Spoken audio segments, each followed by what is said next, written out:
Nagsimula ang kwento ni Justin Brownlee sa Barangay Ginebra, San Miguel nang nagkaroon ng injury si Paul Harris, isa sa mga pangunahing manlalaro ng koponan. Sa gitna ng mga pagsubok na ito, si Brownlee ay isa sa 4 na pinipili ni Coach Tim Cone upang punan ang pwesto ni Harris. Sa kabila ng pagiging pang-4 sa listahan, nagpakita si Brownlee ng determinasyon at kagustuhang makasama ang team. Nagkaroon ng hindi inaasahang pangyayari nang hindi mag-avail ang 3 iba pang manlalaro sa listahan. Dahil dito, napilitang tawagan si Justin, at agad siyang sumang-ayon na lumipad papuntang Pilipinas. Walang dala kahit anong gamit, nagmadali siyang umalis sa kanyang training at sumakay sa eroplano. Pagdating niya sa bansa, agad siyang sinalubong ng excitement at pag-asa mula sa mga tagahanga ng Ginebra. Alam ni Brownlee na ito ang kanyang pagkakataon na ipakita ang kanyang kakayahan at makilala sa PBA. Sa kanyang unang laro, ipinakita niya ang kanyang husay sa court, na nagresulta sa mga crucial points at assists na tumulong sa kanyang koponan. Dahil sa kanyang dedikasyon at galing, mabilis na nakilala si Brownlee hindi lamang bilang isang import kundi bilang isa sa mga paborito ng mga tagahanga. Ang kanyang kwento ng hindi inaasahang pagdating at tagumpay ay naging inspirasyon sa maraming aspiring athletes, nagpapatunay na sa kabila ng mga hamon, ang determinasyon at pagsisikap ay nagbubukas ng mga pintuan sa tagumpay. Si Justin Brownlee ay isang tanyag na basketball player na ipinanganak sa Estados Unidos. Matapos hindi mapili sa 2011 NBA Draft, nagsimula siyang maglaro sa NBA Development League para sa Maine Red Claws at Erie Bayhawks.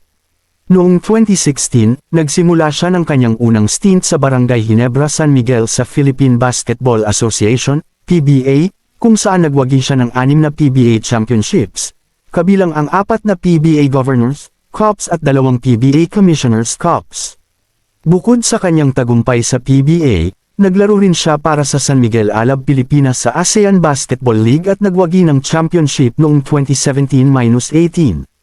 Nagkaroon din siya ng tagumpay sa ibang mga liga, kabilang ang Lebanese Basketball League, UAE National Basketball League, at Indonesian Basketball League. Noong Enero taong 2023, naging naturalized Filipino citizen si Brownlee, na nagbibigay daan sa kanya upang maglaro para sa National Basketball Team ng Pilipinas. Nagdebut siya 1 buwan pagkatapos nito at nagwagi ng gintong medalya sa 2023 Southeast Asian Games at 2022 Asian Games. Ang kanyang dedikasyon at husay sa basketball ay nagpatunay na siya ay isa sa mga pangunahing atleta ng bansa. Si Justin Brownlee ay isang basketball player na nagpakita ng matinding dedikasyon sa kanyang karera sa Pilipinas. Noong Agosto taong 2018, inihayag niya ang kanyang kagustuhang manatili sa bansa at maging naturalized citizen.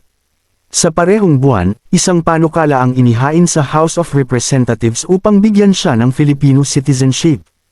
Bagaman hindi ito naging batas, na-refile ito sa 19th Congress, at noong Nobyembre taong 2022, naaprubahan ang House Bill 6224.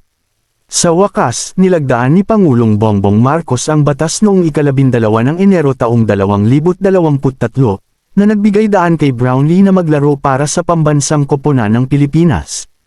Nagdebut siya sa national team sa 2023 FIBA Basketball World Cup Asian Qualifier laban sa Lebanon noong ika-24 ng Pebrero taong 2023. Sa 2023 Southeast Asian Games, pinangunahan niya ang koponan sa mga puntos, rebounds, at assist sa semifinal laban sa Indonesia at sa ginto na panalo laban sa Cambodia. Naging bahagi siya ng 21-man pool para sa 2023 FIBA Basketball World Cup, ngunit hindi siya napili dahil pinili ng Pilipinas si Jordan Clarkson bilang nag-iisang naturalized player. Sa halip, naglaro siya sa 2022 Asian Games kung saan nagwagi ang koponan ng gintong medalya. Gayunpaman, noong ika-12 ng Oktubre taong 2023, inihayag ng International Testing Agency na nagpositibo si Brownlee sa 11 Norsham na carboxy-THC, isang substansya na konektado sa paggamit ng cannabis at ipinagbabawal ng World Anti-Doping Agency. Ang pagsusuri ay isinagawa noong ika-7 ng Oktubre, isang araw pagkatapos ng Asian Games Final kung saan tinalo ng Pilipinas ang Jordan. Ang paggamit niya ng substansya ay dahil sa mga race ETA ng gamot bilang bahagi ng kanyang recovery mula sa operasyon bago ang mga laro. Dahil dito, hindi siya nakalaro sa 2023-24 PBA Commissioner's Cup kasama ang Hinebra upang mabawasan ang epekto ng kanyang parusa. Noong 3 ng Pebrero taong 2024, inihayag ng Samahang Basketball ng Pilipinas, SBP, na na-clear si Brownlee na maglaro para sa pambansang koponan sa February 2024 window ng 2025 FIBA Asia Cup qualification. Ipinahayag ng SBP na binigyan siya ng FIBA ng 3 buwang period of ineligibility, ngunit dahil hindi siya naglaro sa anumang kompetitibong laro mula sa Asian Games, ang kanyang parusa ay retroactively na ipataw noong 9 ng Nobyembre taong 2023 na nagbigay daan sa kanya upang makapaglaro para sa national team.